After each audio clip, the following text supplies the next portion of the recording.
এই আম্মু, আমি একটু বাইরে যাব, আমাকে 500 টাকা দাও তো। কি বাবা, তোমার 500 টাকা লাগবে?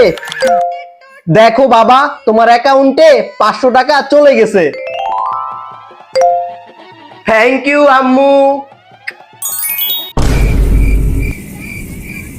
কি, এইবার আমি গিয়েও 500 টাকা চাইবো?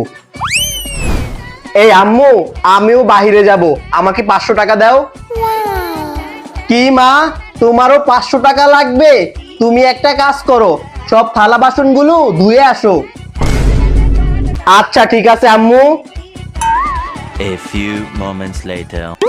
আম্মু, সব থালা বাসন ধুয়ে আসছি, এবার 500 টাকা দাও। যাও, এইবার গিয়ে ঘরটা সুন্দর করে ঝাড়ু দিয়ে আসো। আম্মু, সুন্দর করে ঘর ঝাড়ু দিয়ে আসছি, এবার 500 টাকা দাও। যাও, এইবার তোমার লাস্ট কাজ, তুমি ওয়াশরুমটা পরিষ্কার করে আসো। ছি, আমি ওয়াশরুম পরিষ্কার করব? এটা ইম্পসিবল। আমি বাসার বাইরেও যাব না, আর তোমার 500 টাকাও লাগবে না, আমি বাসায় থাকবো। কি, তুমি ওয়াশরুম পরিষ্কার করবা না? তাহলে ঠিক আছে, আমার 500 টাকা বেঁচে গেল।